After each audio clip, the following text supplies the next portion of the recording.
watching the SEC ACC Men's Challenge presented by Continental Tire. On a sub-30-degree night in Knoxville, undefeated in third-ranked Tennessee welcomes Syracuse to Food City Center. As you just saw in the college football ranking show, the football team very much in the national title conversation, although they not like the draw, having go to Ohio State in the first round. But the Vols men's basketball team likewise looking like a national title contender early on. 7-0 record, and Sean Farnham in all 7 games leading by at least 26 points. There is only one team in college basketball that ranks in the top 5 in offense and defensive efficiency, and it's Tennessee.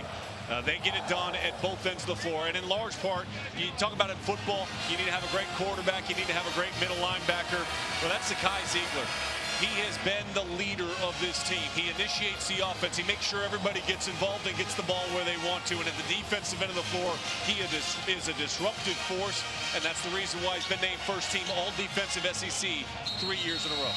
On the other side, good news for the Syracuse football team, ranked in the college football playoff rankings at number 22. Bad news for the basketball team.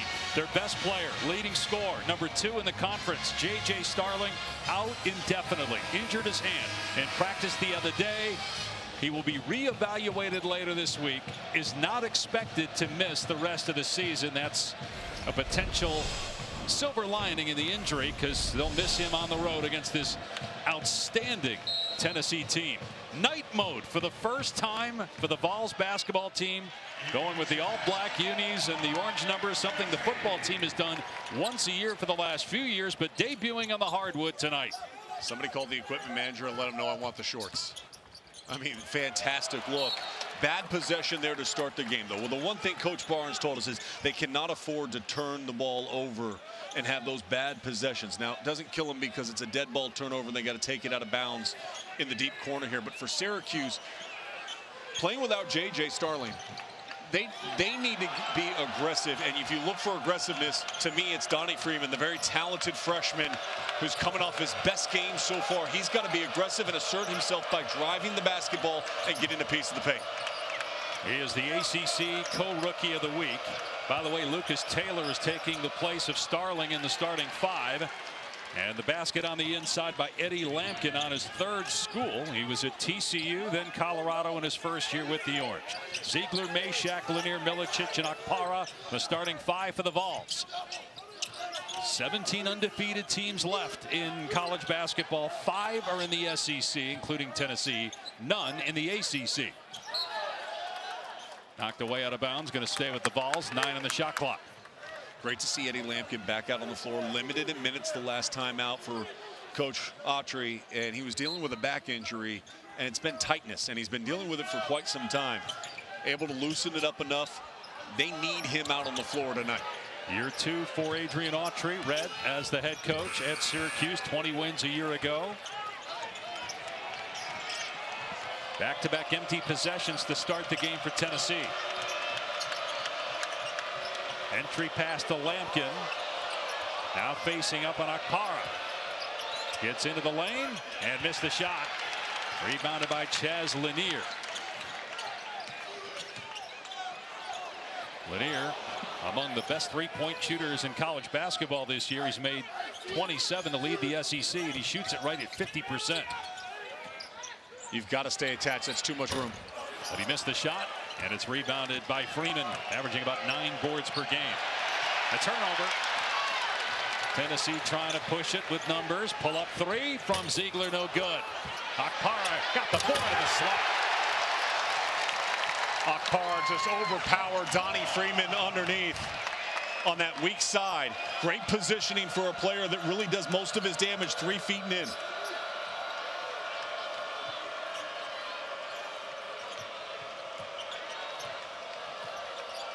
Syracuse 4-2. The 2 losses against Texas by 4, Texas Tech by 5. Back-to-back giveaways for the Orange in transition.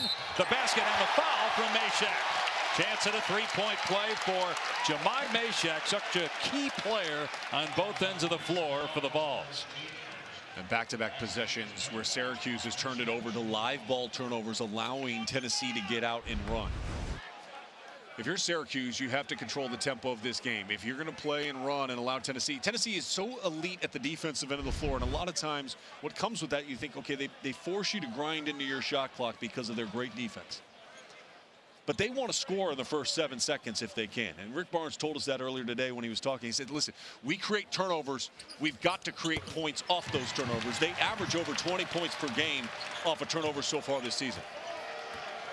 Under Coach Barnes, they become one of the top programs in college basketball. They won the regular season championship last year. 6 straight NCAA tournament appearances. That ties a school record. They made it to the Elite Eight. 3 straight turnovers now by Syracuse.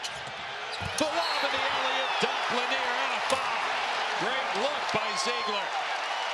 3-point chance for Lanier.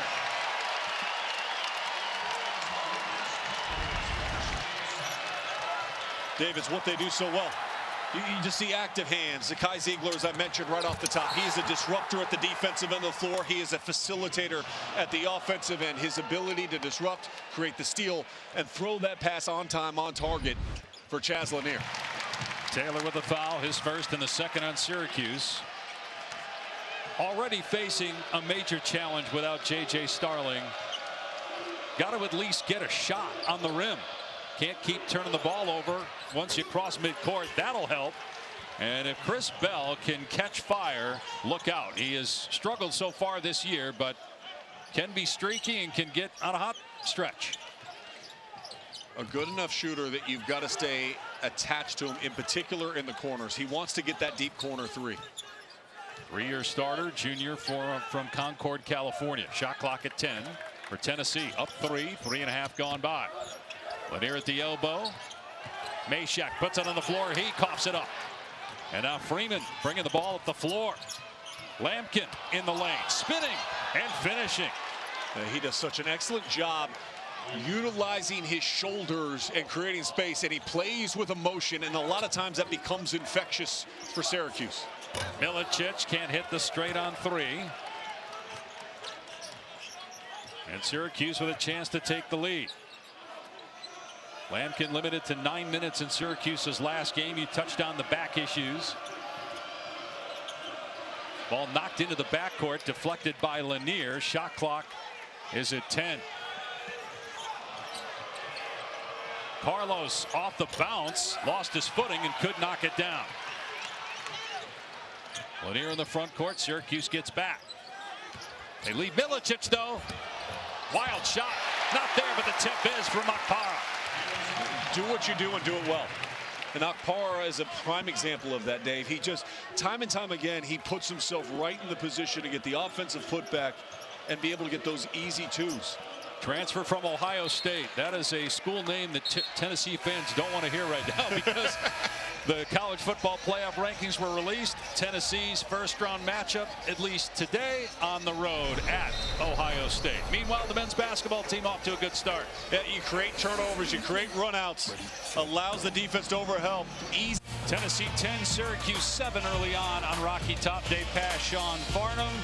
Sean, you've been in studio the last 12 days. They finally let you out of your hotel in Bristol so you could be on site. So you've seen everybody is my point. College basketball. Only 2 teams are ahead of Tennessee right now in the rankings with Kansas and Auburn.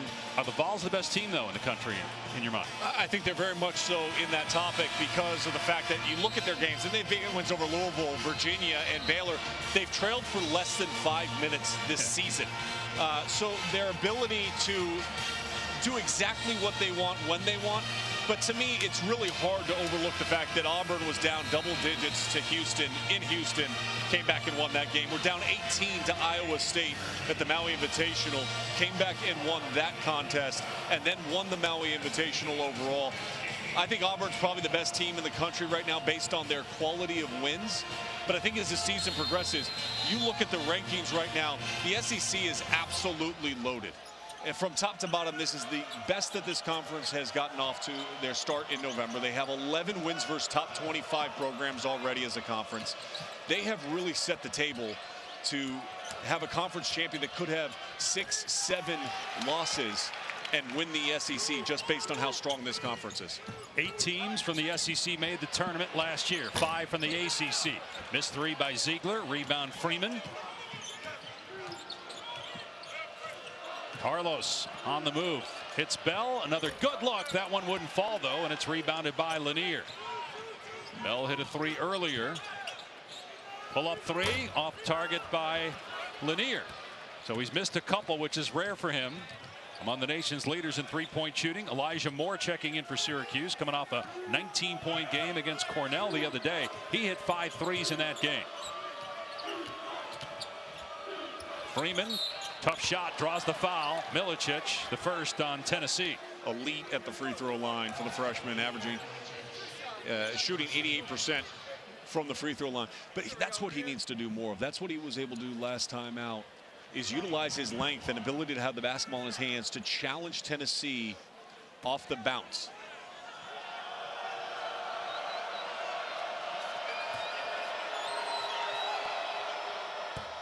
The SEC ACC Challenge continues next. Number 4 Kentucky taking on Clemson.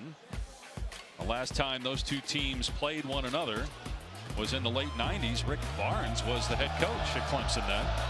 Barnes now in year 10 here with the Vols after a lot of success at Texas. A new coach for Big Blue Nation in Mark Pope returns home to a place where he won a national championship in 1996. And that's a team that does an outstanding job of spacing it, sharing it, and shooting it. They spread you out and they play quick, and they've got elite floor shooters at all time, at least 4 guys that can knock down the three-point shot. Meanwhile, 2 free throws for Donnie Freeman, and Syracuse within 1. Here's Milicic in the lane, goes to the left hand, can't score, and out of bounds to Syracuse. And they're going to give that back to Tennessee.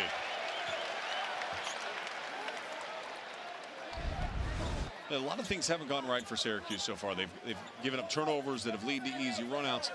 When they've forced Tennessee to play in the half court, right now Tennessee has taken lower quality of shot than what we're accustomed to seeing so far this season, and that has to do with the length of this Syracuse team. They mix and they go to the zone.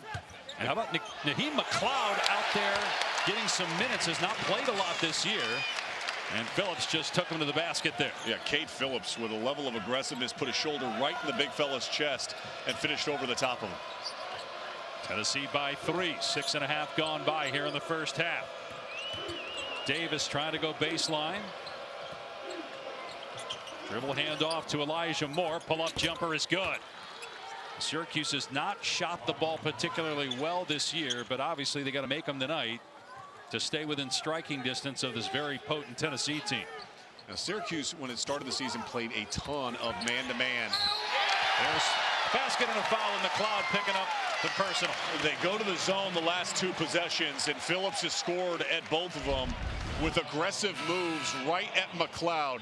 How do you neutralize length where you put your shoulder right into the chest of the defensive player? It bounces him back, and then a great high-low. Get the ball at the elbow against that zone, force the back line of the defense to step up.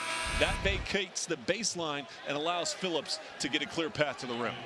Again, McLeod has played a grand total of 4 minutes this season. Now he's out there on the road at Tennessee on this stage with 20,000 people in the middle of that defense, just trying to give Lampkin a little breather.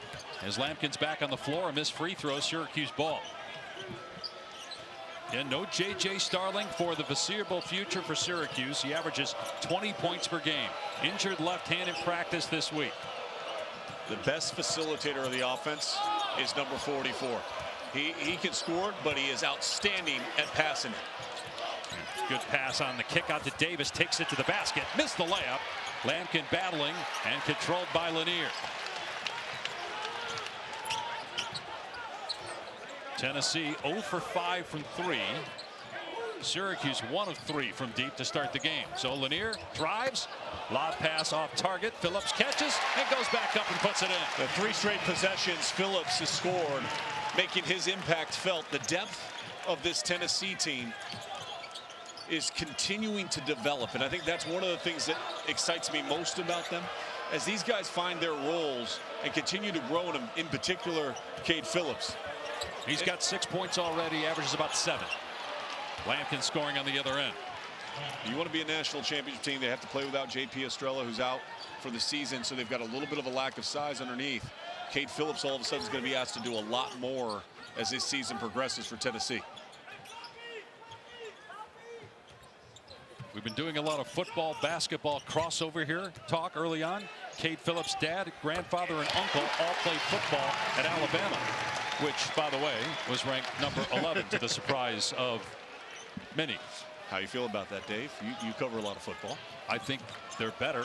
Yeah. And if it's about the best teams, which it's supposed to be, I think they should be in. South Carolina have any claim with the way they finished their season? They do have a loss to Alabama, which doesn't help, but they played hot down the stretch, obviously winning 6 in a row. Elijah Moore with the basket. He's got 4.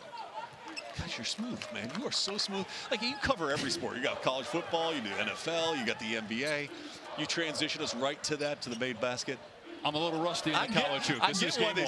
This is opening night for me as far as it goes in terms of college hoop. Great job with the hustle. Lanier getting to the loose ball. Syracuse kind of standing around after the missed shot. Lanier puts it in. Can't afford to give up second chance points. And there's been 4 offensive rebounds already in this game. And that's led to 8 second chance points. Elijah Moore continues to have the hot hand. Drills the 3. And Tennessee's lead is only 2. That's 7 points for Moore already. He averages less than 7 per game. But again, 19 against Cornell last time Syracuse played. Pull-up jump shot falls for Lanier on the baseline. And he is tough with it. You know, so much talk about what happens after life after Dalton Connect. Yeah, Chaz Lanier has come in and he's been like, hey, you know what? I can score the ball. And he's played with an utmost confidence so far. He's got 7 points. Lampkin spinning. Had it blocked by Akpara. That one was a little wild.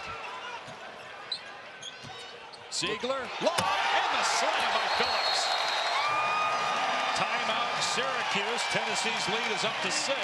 Phillips off the bench with 8 points. You cannot stand and watch and get caught looking at Zakai Ziegler, because you step up and you get caught in no man's land. They're throwing it up to the cup, and the balls are flying.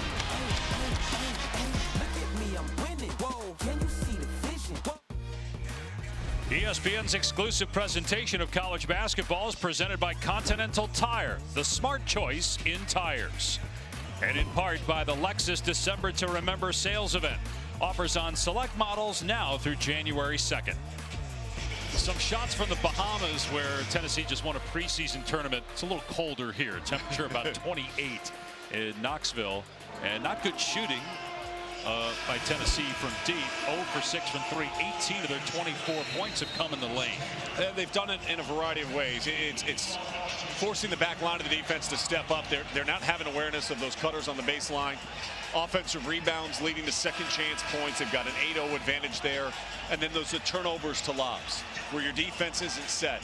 And for Syracuse, what has helped them is players like Elijah Moore coming in and being ready to go. And they're going to need a lot more out of him to keep this game tight and see if they can start to apply some pressure on Tennessee. Syracuse trying to find some offense, losing 20 points per game with J.J. Starling's injury this week in practice. Down 6 midway point of the first half. Tennessee trying to go to 8-0 for the first time since 2001. They started 9-0 that year. Way off on the 3 is Freeman, and rebounded by Jordan Gainey. Here's Ziegler, the reigning defensive player of the year in the SEC. First team all-conference a year ago. 5'9", senior guard. Great hit. Wow, Cade Phillips again showing off the athletic ability. How do you get more minutes as a player? You accept your role and you say, Coach, guess what? I'm going to be a star in my role. What do you need me to do? And Cade Phillips has been asked to do one thing. Bring energy, be aggressive, and attack in the paint. And he's been outstanding so far here tonight. Vertical play that time by Jordan Gainey defensively. So no defensive foul, and then out of bounds to Tennessee. There's rebounds, and then there's rebounds out of your area. This one is way out of his area, and he gets all the way to the weak side of where he cut from to try to get to that glass and tip it in. He's got 10 points so far. Tennessee by 8, its largest lead of the first half. Here's Milicic out to Ziegler. He'll try a 3. It's good, and a foul. The first made 3 for Tennessee. And it might lead to 4. Carlos with the foul. This feels like a really important 2 minutes here for Syracuse. Like They took that timeout to kind of gain momentum and try to settle things down, and instead they've come out. They gave up an offensive rebound and then a potential 4-point play here with a late closeout stepping in to Zakai Ziegler. Now Ziegler, back in February of 2023, tore his ACL, but he returned for the season opener last year. Had a terrific season. His first team All-SEC preseason. He's currently leading the conference in assists. Number 3 all-time in Vols history in assists. Number 4 in steals. 10-0 run by Tennessee. On the other end, Carlos knocks down the triple. Well, that's a welcome sign for a lot of fans that watch Syracuse basketball. Jaquan Carlos has struggled offensively to score the basketball. It's not the strongest point of his game. Came in averaging just 3 points per game. Transfer from Hofstra. Spent 3 years there. Ziegler got it stripped. Milicic secures it. And a foul. Milicic will shoot 2. The activity at the offensive end of the floor can create a chasing effect defensively. And when you start chasing, at times you overstep, you over-rotate. Syracuse has done that the last couple of possessions, Dave. And that was Ostorovic picking up the foul for Syracuse, the 15th foul. His first personal. The SEC ACC Challenge continues Thursday with our featured women's basketball matchups. Number 18 Ole Miss taking on NC State. Also, 3rd-ranked South Carolina hosting Duke. Texas Notre Dame as well. That Texas Notre Dame game piques my interest based on Olivia Miles and Hannah Hidalgo. Notre Dame's lost 2 games in a row. But Texas, they've got a backcourt themselves with Madison Booker and Rory Harmon. Harmon, coming off an ACL injury a year ago, thrusted Madison Booker into this all-everything kind of role. She was the Conference Player of the Year a season ago. Now you've got Rory Harmon back. She's a pass-first point guard. That moves Madison Booker more to her natural scoring spot. And she's averaging 16 points per game so far. Shot clock inside of 10. Syracuse now down 11. Entry pass to Freeman. And good hands by Ziegler. Shot clock at 2. Elijah Moore can't get it to fall. Rebounded by Dubar. Darlin Stone Dubar missed the first few games of the year with a personal matter. Back on the floor for the Vols, and he turns it over. Good hands by Moore, now running the floor and getting the lefty layup. Well, Elijah Moore has added a little bit of energy here and pop to Syracuse, and it's at both ends of the floor. Like, his want to right now and how hard he's playing shows up. Dubar's 3 not there. Tennessee 1 for 9. He gets a steal on the previous possession. He gets the defensive rebound. And a good pass that time to Freeman. Fall away jump shot swishes through. Syracuse back within 7. The young piece is Elijah Moore, clapping, being communicative on the defensive end of the floor. And Donnie Freeman, those are the shots he needs to get to, Dave. We had a great conversation with him earlier today. Just talking about dealing with the expectations that come with being the highest rated recruit at Syracuse since Carmelo Anthony more than 20 years ago. 3 rattles out by Lanier. Offensive rebound. Akpara goes into the chest of the defender. Can't get it to go, and out of bounds to the Cuse. So Tennessee up 7. Syracuse hanging around, but Zakai Ziegler knocking down the 3. Hit the free throw for a 4-point play.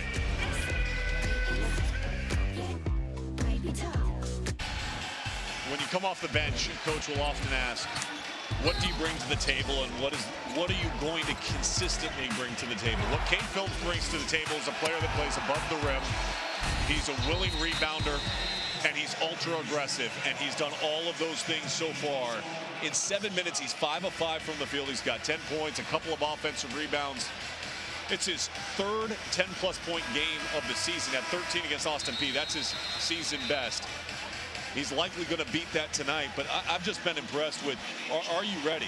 When Coach says, hey, get off the bench, go to the scorer's table and check in, what do you bring to the table? And I think Coach Barnes is starting to realize every time he calls that young man's name, he's going to show up and provide some energy and some intensity in the paint. Sean, it's so hard these days to have quality depth because if you're not starting, you're looking elsewhere to start for another school. But Tennessee has great depth that makes them one of the best teams in the country. Three is good, and that is the second triple for Chris Bell. All 3 of his field goal attempts, by the way, have come from the exact same spot. He made 2 of them. Syracuse 4 of 8 from 3. Tennessee 1 of 10. No offensive rebounds yet for Syracuse, which is on a 10-2 run. And another foul on a 3-point shot. That's the second time Syracuse has done that. This time it'll be Lanier, and he'll shoot 3. The last time it was Ziegler, and he made the 3. You cannot foul a jump shooter, period. Absolutely no need to do it. And what happens and why that happens is you're a late closeout. You're extending your arm away from your body, going in, trying to swipe instead of just going up. And Lucas Taylor, who picked up the foul, is directing traffic to Donnie Freeman as if he's saying it's Freeman's mistake. But Taylor's the one that committed the foul. Even if it was Freeman's mistake, he can't foul the shooter. The SEC ACC Challenge continues tonight on the SEC Network. Florida State LSU at 9. On Wednesday, the Women's Challenge continuing on SEC Network. Georgia, Virginia Tech. Catch all the action on the SEC Network. One of the teams that's playing really well right now is Coach Capel's Pitt Panthers. A big-time win at the buzzer against Ohio State. Got a win against LSU. That would be a huge win against Mississippi State because Mississippi State has a guard by the name of Josh Hubbard who's just a walk-in bucket at 5'10". Great pass. Nice pass by Kyle Koff and a foul, and so Maestrovich will go to the line. It's interesting, Red Autry said this week he was going to shorten the rotation. Well, instead he's gone the other way. Now some of that is because J.J. Starling's hurt. He's trying to find the right combinations, opportunities for some players that hadn't been playing to earn minutes. We've seen Naheem McLeod big on the floor. Now you've got Kyle Koff Jr. getting a chance to play. Chance Westry, a player that a lot of Syracuse fans have been hoping to see at some point. Coach told us today it's likely we'll see Westry at some point in this game. He hadn't played really in 2 years between an injury and dealing with an illness earlier this season. Well, he originally committed to play at Auburn, and he's wiry, he's strong, plays with pace, can score at all 3 levels dating back to his high school time. Before he went to AZ Compass, he was playing at Sierra Canyon in Southern California. Koff with a steal. Great Good pass in transition. Freeman couldn't get the layup. The tip won't go. Loose ball, and Milicic controls it, and a Syracuse foul that will put them over the limit. It'll be a 1-and-1. Freeman has to understand when you get that kind of pass, you've got to go up and through contact. And by trying to avoid contact and go to the weak side, he ends up with a missed field goal from point-blank range instead of, at the very least, going to the free throw line where he's an 88% free throw shooter. And so 1-and-1 for Milicic. Tennessee 7 of 9 so far. No field goals for Milicic so far in the game. Spent a year at Virginia, then 2 at Charlotte.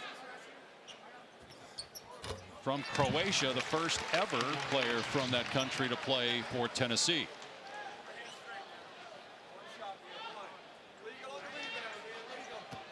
Lampkin back on the court for Syracuse. Tennessee leading by 7. 5-minute mark, first half. Some of the fans, Tennessee, they're questioning this offense this year. What was this offense really going to look like in life after Dalton Connect? And a couple fans came up to me and go, I didn't believe we were going to be explosive. And their balance at the offensive end of the floor has been elite so far this season. And their defense continues to excel. It all started with the hustle play by Milicic, and then the 3 from Ziegler. Lampkin, Koff tries to answer, can't, and Milicic soars in there to get the rebound. Ziegler looking to push. The lead is 11 for Tennessee.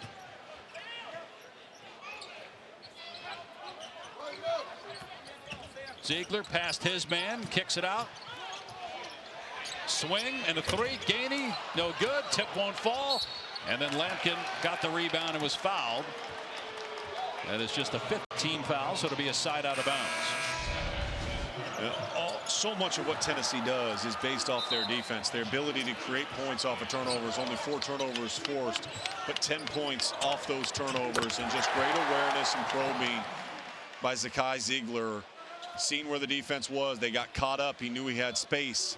Got his feet set underneath him and knocked it down. Third assist for Ziegler. Here's Bell. Meshack right there with him. Elijah Moore into the paint. Tough shot, but a foul, and he'll go to the line for 2.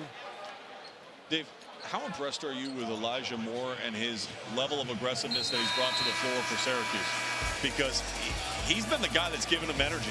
4 of 5 shooting. He's got 9 points already and a chance to add to it at the free throw line when we come back.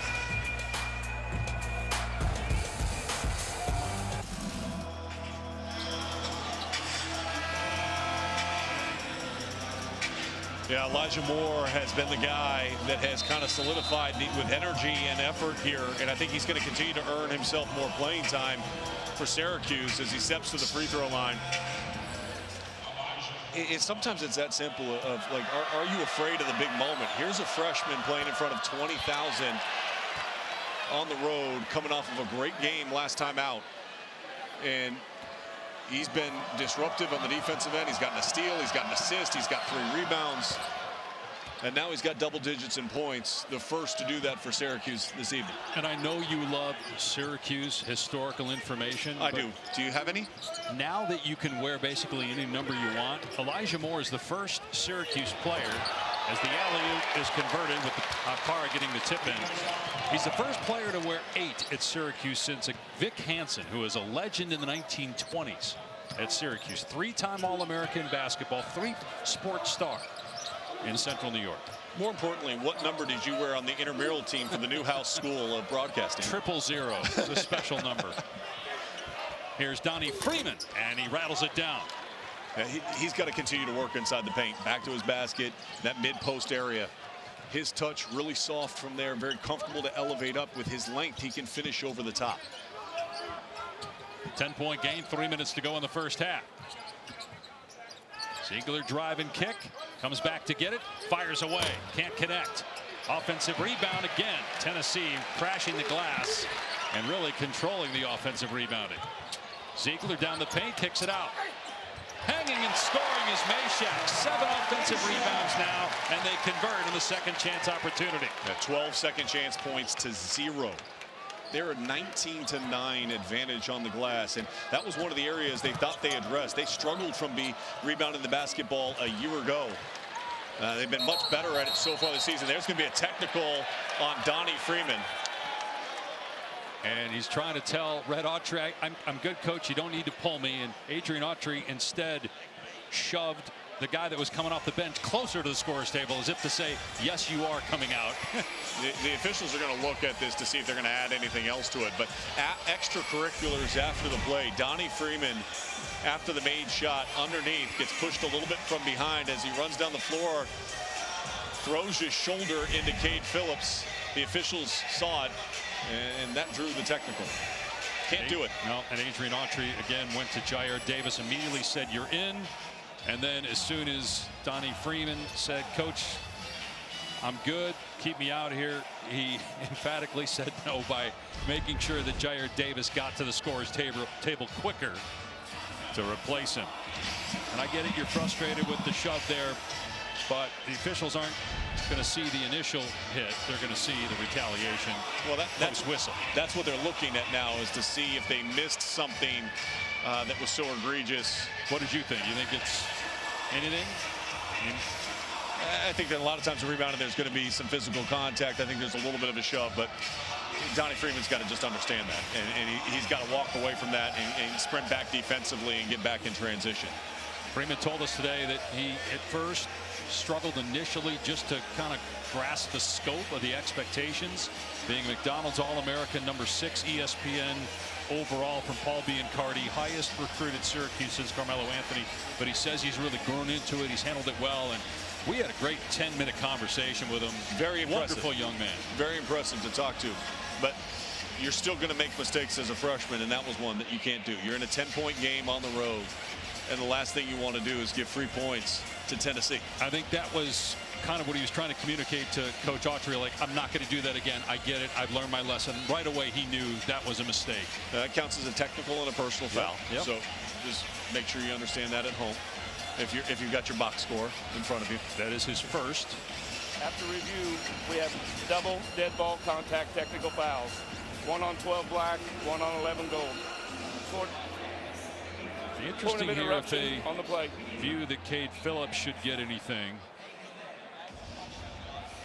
And as you see, Sean, it's a lengthy explanation, so it sounds like we're going to have something here on Cade Phillips for that initial shove. And yeah, it is. It's a technical foul.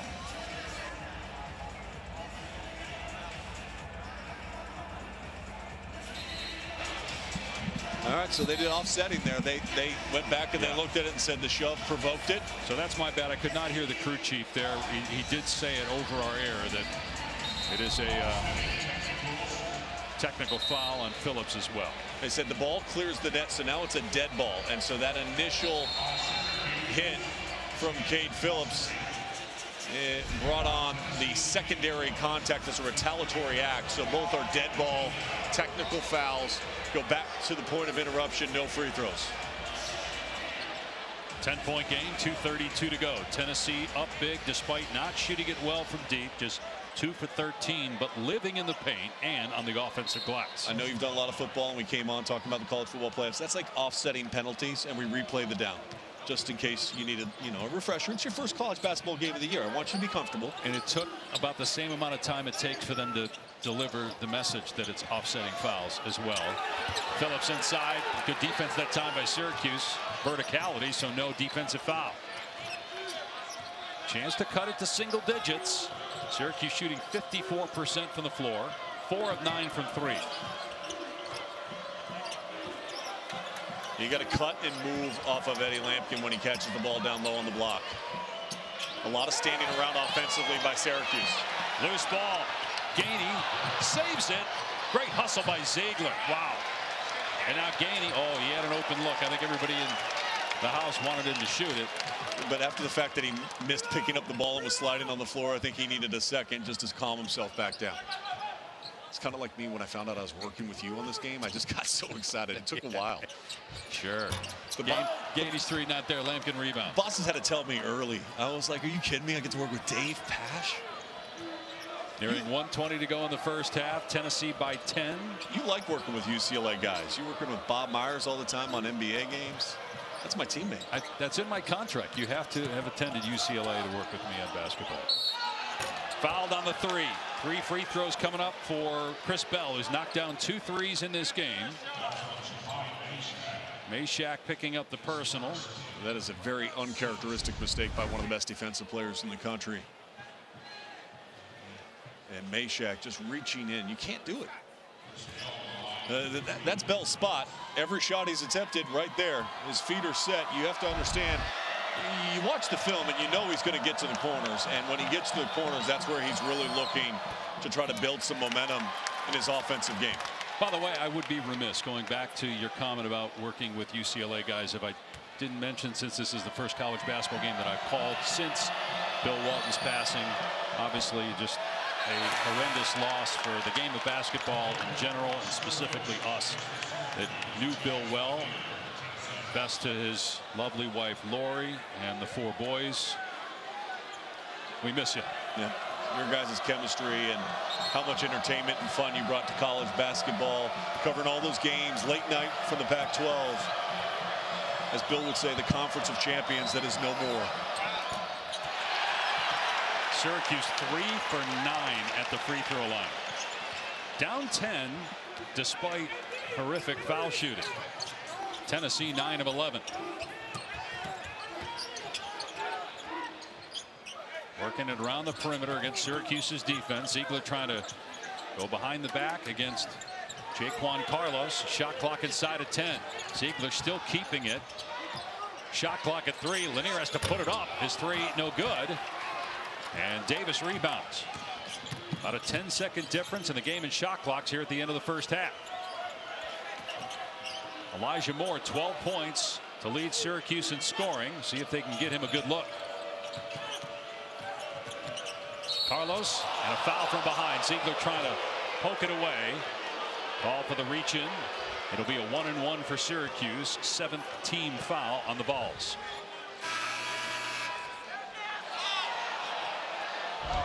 Zakai Ziegler, he wanted that one really badly, reaching around the back. Not a lot of contact there. No, looked like all ball. But when you reach in between the jersey and the elbow, usually the official is going to call that. Another missed free throw, 3 for 10. Unbelievable. For Syracuse. And on the front end of a 1-and-1 no less, and now a timeout by Rick Barnes to set up a play here at the end of the first half. Tennessee up 10 here in Knoxville.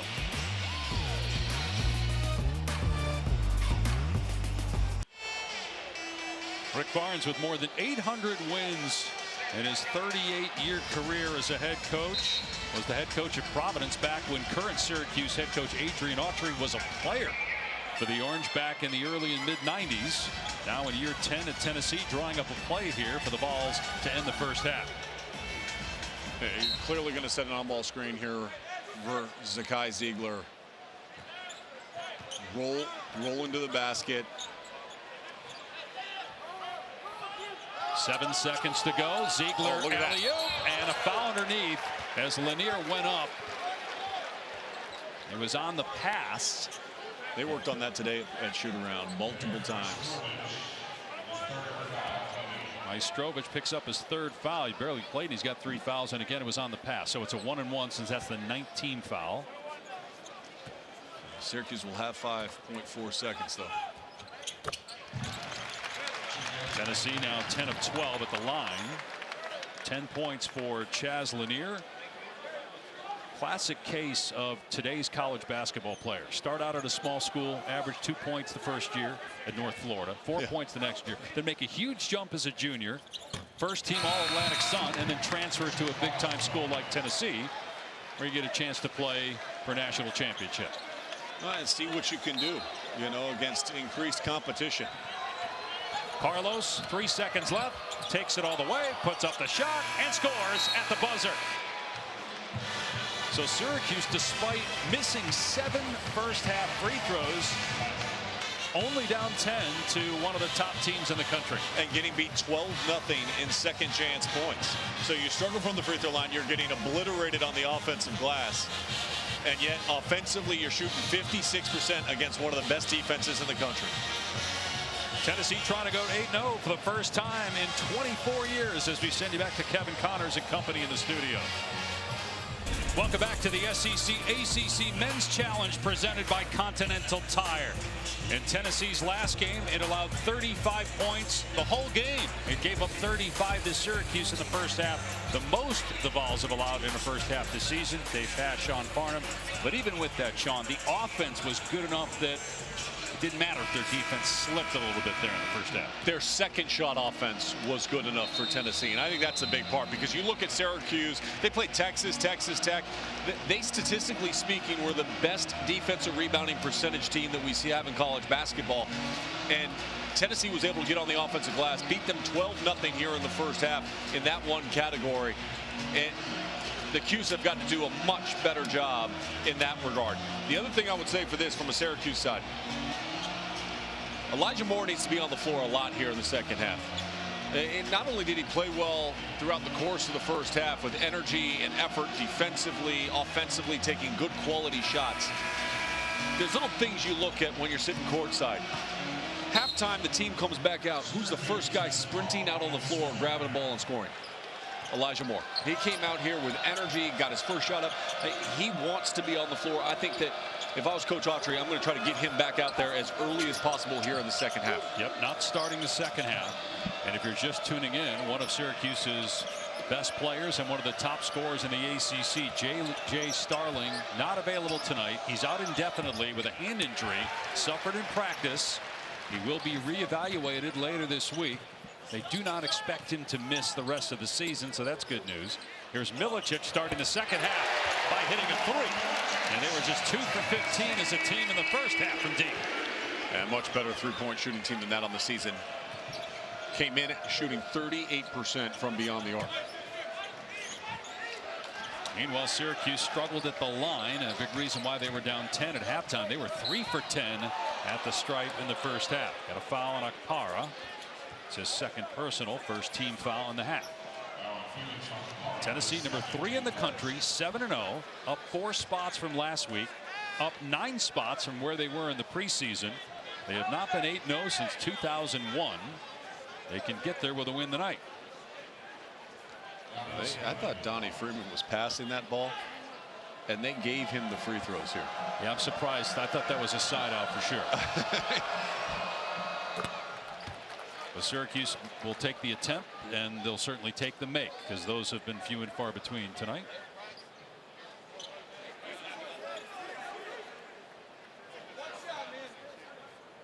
Coach Autry, year 2 as the head coach at Syracuse, where he played. I think the freshmen of Syracuse, as this season goes along, are going to have to continue to step up. It's Freeman, it's Moore, especially with, as you mentioned, J.J. Starling being out for whatever time it's determined based on that reevaluation of his hand tomorrow. Ziegler with the lob to Akpara. How good is his placement of that pass? And you say, well, it's easy. The guy's long. He's jumping over the back line of the defense. But you've got to thread it to him in a perfect location. He's got 6 assists, Ziegler, 8th game with 5 or more assists this season. That's a big number in college basketball when you average 5 or more assists. Almost got a steal there, and it looked clean, but they call him for the foul. Defensive player of the year in the SEC a year ago. Does not like the call. Well, he just jumps the screen. Watch his body positioning is ideal. He knocks the pass away with the proper hand. To me, again, I don't think that's a foul. No, they missed that. And what he does do, though, is he can pass that ball and find his teammates and make them successful. He's done that a ton. Defensively, he's going to continue to play with that level of toughness. He knows only one way to play. They left Carlos alone, but he couldn't bury the 3. Milicic rebounds. Chaz Lanier, who had 11 points to lead Tennessee in scoring in the first half. Cade Phillips had 10 off the bench. Ziegler's 3 not there. Milicic kept it alive, but a foul call on Tennessee. That's on Milicic. That's his 3rd. And that'll bring Cade Phillips right back off that bench for Coach Rick Barnes. Very good first half for Cade Phillips. Now he's actually getting Akpara. Like, no, he tacked out Akpara, and Coach Barnes goes, no. That's not who you're going out there to get. You mentioned Phillips with that great first half. He was 5 of 6 from the floor, had a couple rebounds. One of those rebounds he tipped in. A very acrobatic, athletic play that he made out of his area to tip it home. Carlos penetrates, leaves it for Freeman, who scores over Akpara.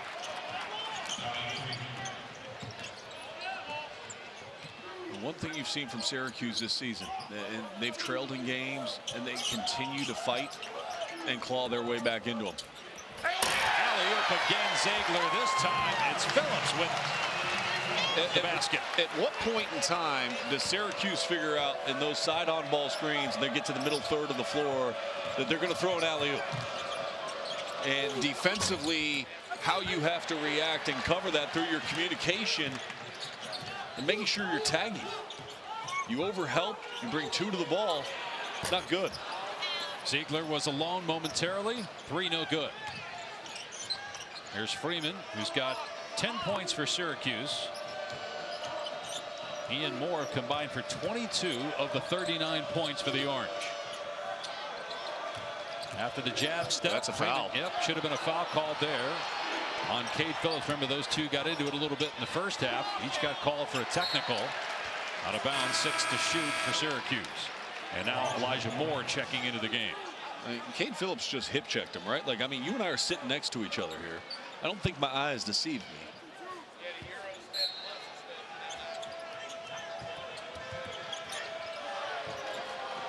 Freeman looked at the shot clock, saw it, released it, and it's not close. Rebound Phillips.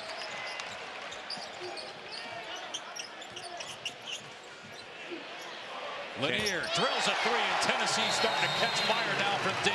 As many threes already in the first 3.5 minutes as they had the entire first half. Well, a freshman mistake. Elijah Moore's done a lot of really good things in this game, but the last thing you could afford to do is go underneath the screen. And when you go underneath the screen, you get caught. And Chaslett. SEC ACC Challenge continues next. Kentucky and Clemson. Kentucky ranked 4th in the country entering tonight. Explosive at the offensive end of the floor, and a big part of that is because of their ability to share the basketball. 21 assists per game, and they can flat out shoot it from beyond the arc. They're plus 14 points per contest versus their opponents from the three-point line. That is such a distinct advantage in today's college basketball when you talk about analytics and how you want to play. Mark Pope's got them playing well. Pope taking over for John Calipari. You got Adrian Autry here in year 2, taking over for Jim Boeheim. What's the biggest challenge when you take over a blue chip program that is used to being in the national title hunt and has a legendary coach? I think first and foremost, it's being authentic and true to who you are, because you're not going to be that person, right? Like Mark Pope's not going to be John Calipari, and Adrian Autry is not going to be Jim Boeheim. And while there's similar principles and connection between Coach Autry and Coach Boeheim, they're not one and the same. And we've seen that shift. They play a lot more man-to-man defense now. That's obviously a huge part of it. But it's getting to a point of creating your identity of what you want your program to look like and be. And part of that's recruiting. And Coach Autry, I know we'll talk about this a little bit later on. They've done a great job recruiting. But Tennessee, they've got their recruits already. They look every bit the part of a top-tier team. Good 30 minutes with Tennessee head coach Rick Barnes today. And a good part of that 30 minutes, Coach Barnes talked about his great friend Dick Vitale and said, of course, Dick is a legend when it comes to broadcasting, a pioneer. But his legacy is truly what he has done for cancer research and the amount of money raised and the effort given for the cause. The pediatric cancer cause that Dick Vitale has championed has literally saved lives. Literally has saved lives. And he said, look, when Dick got sick, he asked him, what can I do for you? And he said, pray for me. And Coach Barnes texted him almost every day a prayer. And we all miss Dick Vitale on the call of games like this. And this venue sold out with 2 great programs going after each other. And he said, listen, I went to his gala and it changed my life. He goes, if you've never been to Dick Vitale's gala, he goes, you go there and you sit there and you can't leave without being a changed person. And we miss Dick, and we know he's got the fight in him, and he's got some scans coming up that are going to be really important, and he still needs all of our prayers. And we're praying for you, Dick, and just appreciate all that you've done for the game of college basketball. Getting to the paint and scoring the basket is Jordan Gainey, and it's 59-41. 5.5 minutes into the second half. Tennessee led by 10 at halftime. Hit a couple threes early in the second half. Syracuse yet to make a 3 since intermission. Foul inside on the putback try by Davis, and he'll shoot 2. One thing I know is at halftime, Tennessee goes into the break and they've got a 10-point lead. And Coach Barnes looks at that sheet and sees that Tennessee shot 56% from the field in the first half. And he went in on his team. I guarantee you he went on his team saying, what is our identity? Who are we? And they have come out with such a purpose at the defensive end of the floor. Syracuse shooting just 2 of 9 to start here in the second half, 22% from the field. That's allowed this creation of separation. And then subsequently, they've been able to run off a lot of those misses and have found really clean looks. Think of the job that Rick Barnes has done here in 10 years. 6 straight trips to the NCAA tournament. That ties the school record. Elite 8 last year, just the second in school history. The other was 2010. They lost to Purdue. And a national championship contender here, 2024-25. It is not ever a rebuild. It's just a reload for Tennessee. They have been spectacular under his leadership, and that's why you get 21,000 people to show up on a Tuesday night for college basketball. Gainey drills a 3. What a second half he has had off the bench. Jordan Gainey, whose dad Justin sits right next to Rick Barnes on the bench as the Tennessee associate head coach. Gainey was at USC Upstate and then transferred to Tennessee last year to be with his dad. Knocked out of bounds, going to stay Syracuse ball. Syracuse goes to that zone. You get the ball at the free throw line and immediately swing it out wide open, relocate. And that spacing of just stepping to the side ever so slightly, that's what creates and changes the distance of the run out and gives the clean look. Still feels like Syracuse is trying to find, we were talking earlier about replacing legend. Adrian Autry trying to figure out, as Phillips gets the block, what's our identity on defense? Are we going to be a 2-3 team like we've been in the past? I think the goal is to eventually be just a man-to-man team, but we're seeing both in just about every game for Syracuse. And when they've gone to the zone, it really has not been effective.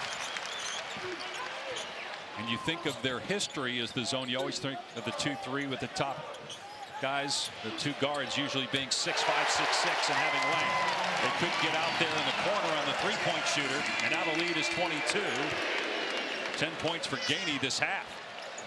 8 of 11 shooting. That's pretty good. Did not score in the first half. They are 20-8 to start the second half here. That is coming out of the locker room, being dialed in and focused at both ends of the floor. And good defense, Gainey with the steal. 3 on 2 if they hurry. Another alley-oop pass by Ziegler. That one broken up by Davis. Oh, how about that in transition by Chris Bell, taking it to the rim. Hit a couple threes in the first half, but an aggressive take, and now a timeout. That was good. Taking it end to end. The turnover on the lob, a rare mistake for Zakai Ziegler, and Chris Bell takes it to the cup. So Syracuse called a timeout after the dunk by Chris Bell. Adrian Autry sensing this is probably the last opportunity to make a move. Wanted to huddle up with his guys. Did that. Let's see if they respond. Tennessee's lead is 20 with 12.5 to go. The defense has slipped here in the second half for Syracuse. You touched on it. 8 of 11 shooting, but more important, 4 of 6 from threes, and most of those threes have been open looks. Yeah, just great ball movement, quick passing, decisive passing.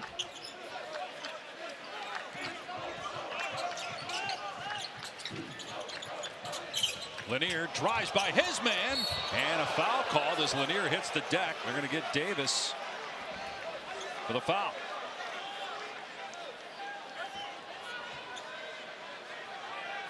And the ball movement has been so crisp by Tennessee. We came in talking about how there's only one team in college basketball that ranks in the top 5 in offense and defensive efficiency, and they're the team in black on the floor right now, Tennessee.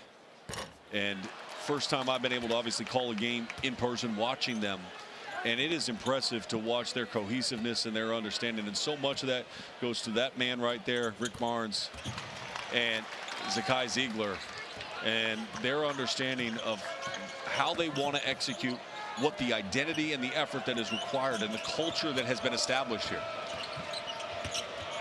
Dalton Connect obviously was a great player here, and now having a major impact on the LA Lakers as Davis scores inside. What'll be the biggest challenge once Tennessee gets in to conference play, and we're in mid-Feb, late Feb, gearing up for the NCAA tournament, trying to find its identity and maybe get in that mode without Dalton Connect on a consistent basis, realizing this is who we're going to be.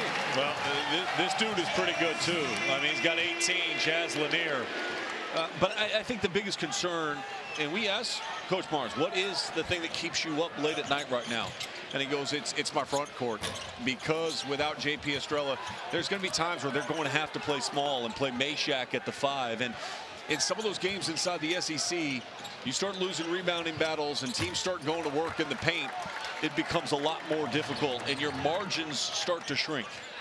Meshack at 6'4", 6'5" as your 5. Yes. I think Kate Phillips is going to have to play 5. He's done a little bit of that tonight. Akbar's done a good job, by the way, staying out of foul trouble. And Estrella, you mentioned, out for the year with a foot injury. Hanging finish by Ziegler, +1. Ziegler in double figures now with 11 points. He also has 8 assists. Give me that dude. You know, last year in college basketball, we talked a lot about Jamal Shead and his importance for Houston. I look at Zakai Ziegler. He's that important to the culture and the identity of Tennessee. SEC ACC Challenge continues Wednesday. North Carolina taking on Alabama. Duke and Auburn. What is Farnham's focus for that game? Well, to me, it's the guy that right now is trying to make a claim for National Player of the Year. And the way that he played over in Maui, Jani Broome, 20 points, 15 rebounds, 5 assists in back-to-back games. He did better than that. It reminds me of Obi Toppin when he went over for Dayton, or Adam Morrison back in the day when he played for Gonzaga, that set up the National Player of the Year run against J.J. Redick. Auburn's been playing at an elite level, and tomorrow night he's going to go against a lot of length from the Duke Blue Devils, but the versatility in which Jani Broome can play, I think, makes him problematic for any team, and he's been playing at an elite level for Bruce Pearl. So far in this challenge, SEC up 3-0. There's still 17 teams undefeated in Division I college basketball entering tonight. 5 of those are in the SEC, including 2, 3, 4. Auburn, Tennessee, Kentucky, Kansas #1. No teams from the ACC unbeaten. Duke's already got a couple losses. Yeah, and this challenge is really important to the ACC to change the narrative. The ACC only has 2 wins against top 25 teams so far this season, as we conclude the first month, and we're now into the second month. And they've lost some of those games that are called bye games, games that you pay an opponent to come play you on your home floor, and you've lost those games. And you're trying to show the depth of the league. We know a couple things so far. We know that Duke's good, even though they've taken a couple losses.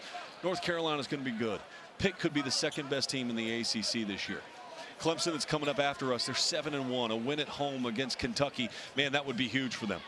But if you want to change the narrative, it's really simple. You have to win the games, and the ACC has struggled, and a golden opportunity in this challenge over the rest of tonight and tomorrow to start to change that narrative a little bit. If they could sneak out a couple of wins that maybe people think they shouldn't get. Chaz Lanier now with 20 points as he buries that jumper. And a little more context to your point, it's heightened by the fact that the last 3 years the ACC has had 5 teams each year make the NCAA tournament, where before we were used to 7, 8, 9 getting in from that conference. Such a rich tradition, and a little bit of that has been, you talked about replacing a legend here for Syracuse, but also you look at the top 25, and look at this SEC on top with 11 wins. They've been outstanding, but 2-14 for the ACC, it's not good enough. And you've lost Roy Williams, you lost Coach K, you've lost Jim Boeheim, Tony Bennett most recently out of Virginia. I think there's some optimism though with what Pat Kelsey has done early at Louisville. Has been very positive, and he played this Tennessee team, and he said they were tough as a $2 steak. We interviewed him in studio last week during Feast Week with Seth Greenberg, and he said this Tennessee team was as tough as a $2 steak, and they had to respond from that. But Chucky Hepburn's been playing great for them, but now they've got to make an adjustment as they play without Kayshawn Pryor, who's out with an ACL, a tough loss that they suffered in that championship game down at the Battle for Atlantis. But winning solves all. You want to change the narrative of your conference? Win. Ziegler will take a seat. He fouled Moore on a 3-point shot. Moore made the first 2. Chris Bell back on the floor for Syracuse. Still 10 minutes to go, but a 21-point deficit. Elijah Moore has been the best offensive player by far for Syracuse tonight. He now has 18 points off the bench. This after last game, he had 19. And he needs to start playing more. He just makes plays happen. Good job by Bell being active there. Lanier couldn't get the basket, but a turnover by Syracuse.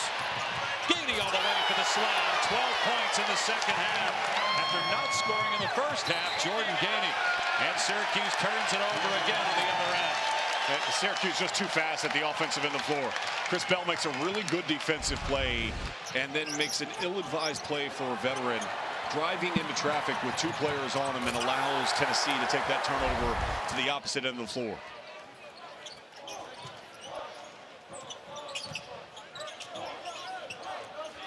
Chaz Lanier, 20 points on the night. Transfer from North Florida, where he spent the last 4 years. First team Atlantic Sun last year. Made over 100 threes a year ago, and he's already got 29 this year, leading the SEC. Milicic taking it strong, drawing the foul and scoring the basket. The wheels are falling off the wagon here right now for Syracuse. The body language isn't great. They're all trying to do too much, and then that time the freshman just opened up his hips and allowed Milicic to go right by him. Syracuse hung around in the first half despite not having its leading scorer J.J. Starling, who's out indefinitely with a hand injury.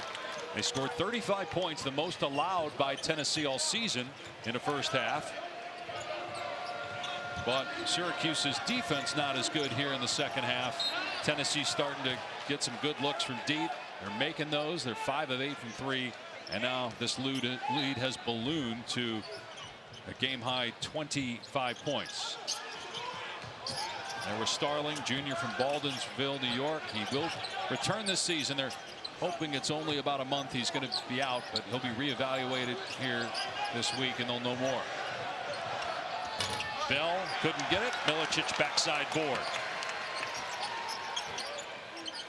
78-53 with 9 minutes to go. And one of the things we haven't touched on is Tennessee's defense against Eddie Lampkin. And it's been really good. Eddie's had some huge games for Syracuse this season, and he really has not been able to facilitate much of the offense at all coming out of his hands. He has 0 assists tonight, and Eddie Lampkin's averaging over 3 assists per contest. And that includes stats from a game he only played 9 minutes last time out. Just 6 points for Lampkin, too. Out of bounds off of Freeman, just lost the handle. Another unforced error. 9 turnovers. It feels like more, doesn't it? Just the way Syracuse has been sloppy with the basketball. But 15 points off those 9 turnovers. So the success rate, how many? It's not just turnovers that you look at. It's how many of those turnovers are live turnovers that lead to runouts. And a majority of them have been tonight.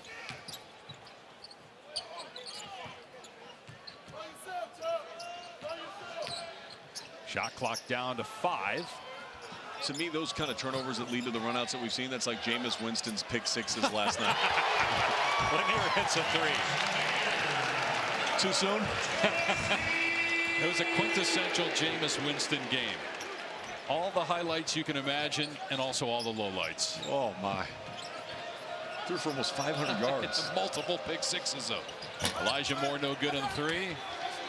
And Akpara with a ferocious board. Lead is 28, looking for more. 3 from Lanier. So Lanier's starting to catch fire. He's got 26 points now, 4 3-pointers. The lead is 31. When he gets rolling, he's as good as a shooter there is. You think of what we watched last year from Dalton Connect. I'm not saying Chaz Lanier's Dalton Connect, but he can stroke it. He's 4 of 5 from deep here in the second half, shooting better than 50% on the year from 3.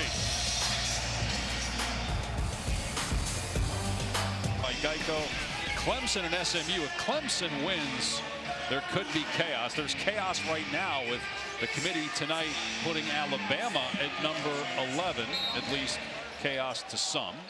Many people think that's where Alabama should be, yours included.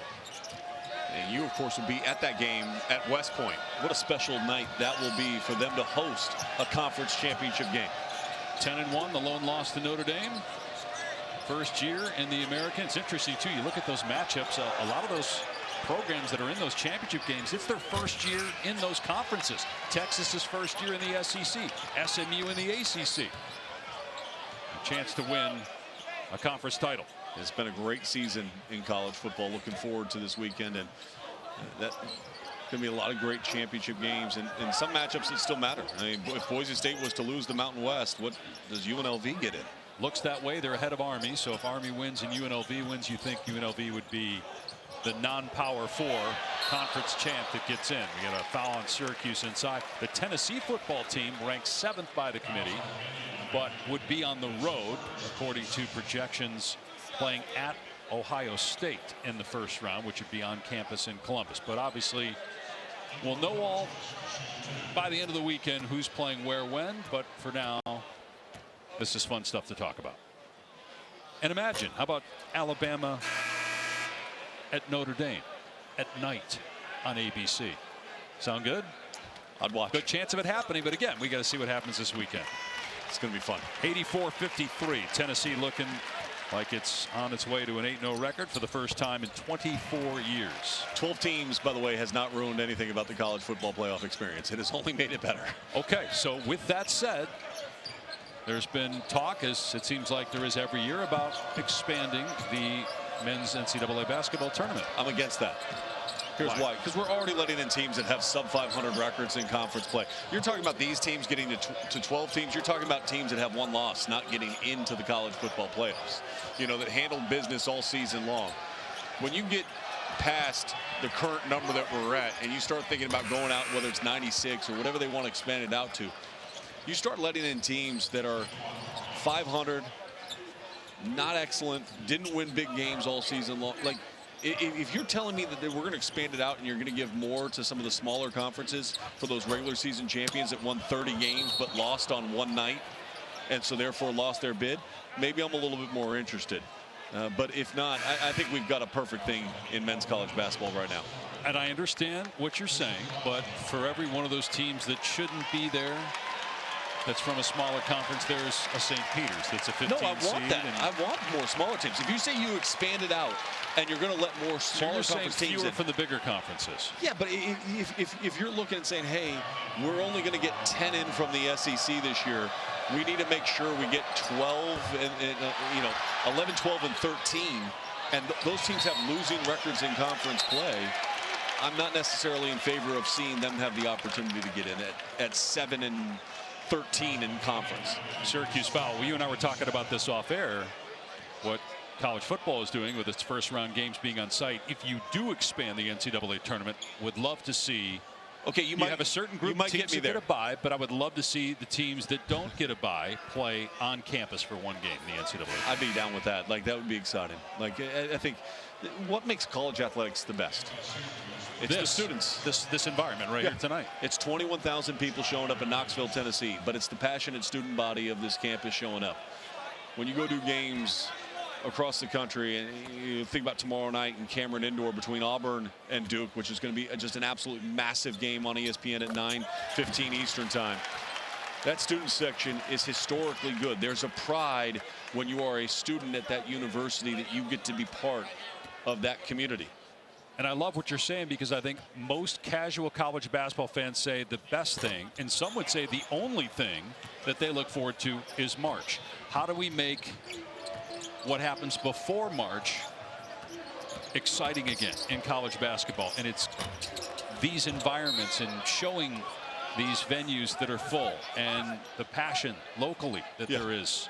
Well, I think North Carolina going playing at Kansas this year was huge. Yep. You know, and look, you talk about interest. Over 2.5 million people tuned in to watch Kansas Duke on a Tuesday night Thanksgiving week. People care about this sport, and the coaches have done their part by scheduling up. So many coaches have taken a much more aggressive approach to their non-conference scheduling, and we've got more matchups now than ever that matter, and you're going to see them, whether it's coming up this weekend or the following weekend from now. You're going to see some great rivalry games. UCLA, Arizona are matching back up together. You've got Xavier Cincinnati on ESPN Plus. That's going to be huge, I've heard.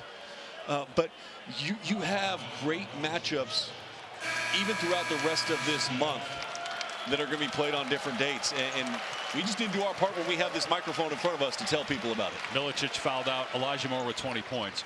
And I love the neutral site games. The pre-conference tournaments are great, but these challenges, we need to find a way to have more of this, where again, you're on campus, interconference matchups, and not just doing it for a week in early December, but finding a way to do more of this throughout the regular season.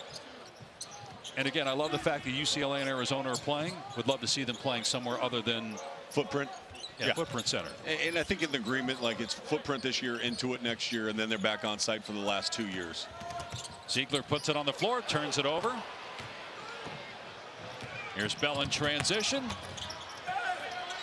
Offensive rebound, a rare sight for Syracuse tonight. Really very few second chance opportunities.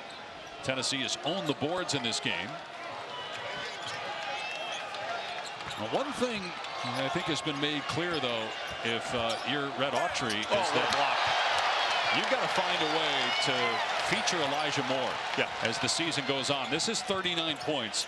in 2 straight games. And it's one thing to do it against Cornell. It's another to do it on the road against the 3rd-ranked team in the country as a freshman. And one of the best defenses in front of 21,000. I mean, you just keep adding the layers on to what he's been able to accomplish tonight. And I think that's what, if you're Syracuse, you're looking at him and you're saying, okay, that's a great piece that we've got right there in number 8. And then you start looking at the recruits for next season.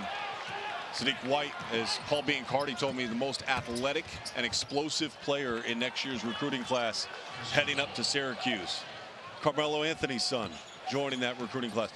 It's a lot of length and some positionless basketball, and they've done a great job getting a top 10 recruiting class coming into Syracuse next year. You mentioned Kai and Anthony, and then you get Luke Fennell coming from Australia as Bell gets the slam in transition.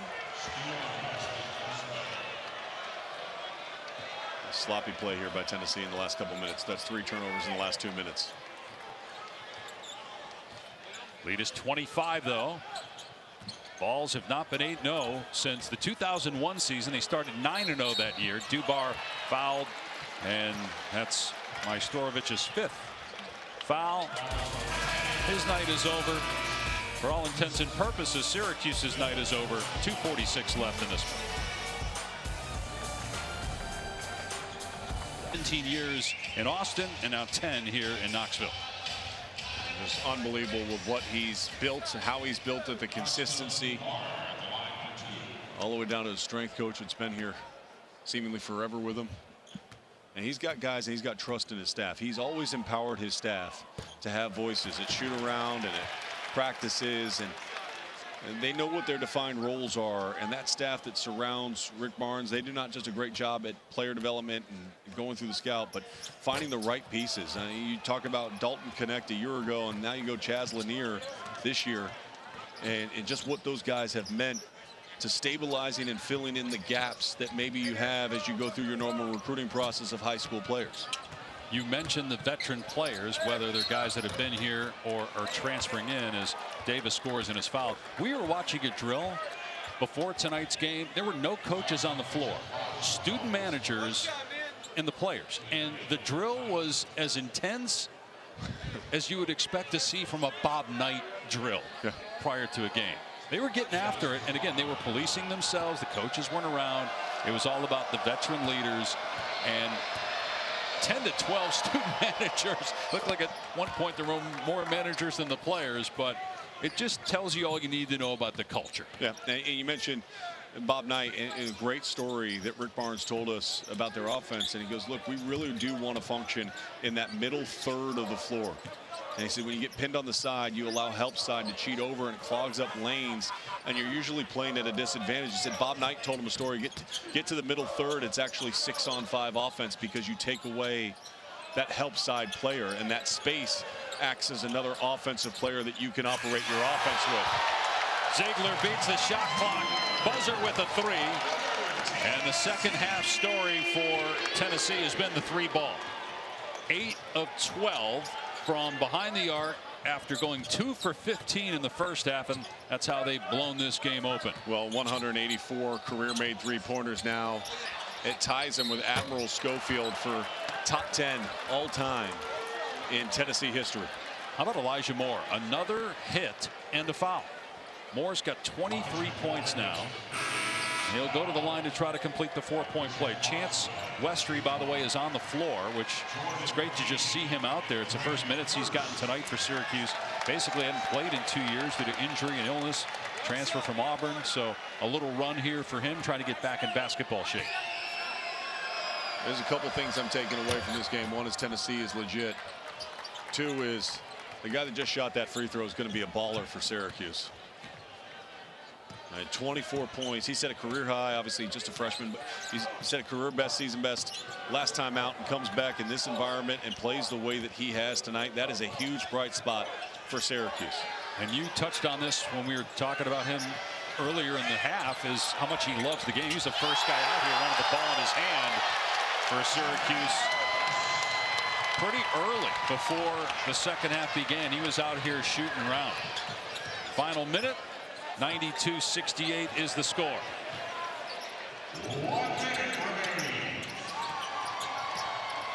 Ball knocked out of bounds. Going to stay with Syracuse. All right, tonight's player of the game brought to you by Continental Tire.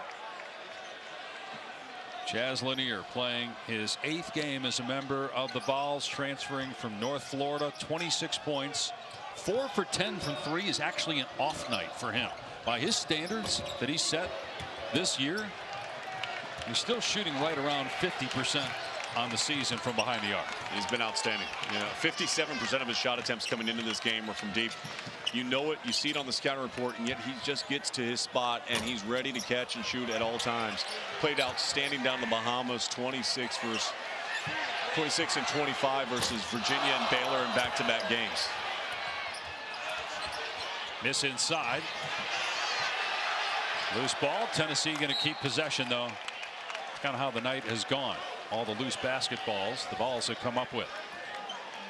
Syracuse will fall to 4-3. Their 2 previous losses were both in close games in Brooklyn against Texas and Texas Tech. All their wins have been close for that matter. So their first blowout defeat of the year. And they want Grant Hurst to score the basketball. Here he is with an attempt. And he gets the layup inside. It's as loud as the fans have been all night. And the arena's almost empty because everybody left to get a head start on traffic. How about Kyle Koff taking it strong? Chance at a 3-point play. Grant Hurst now 3 of 6 shooting on the season.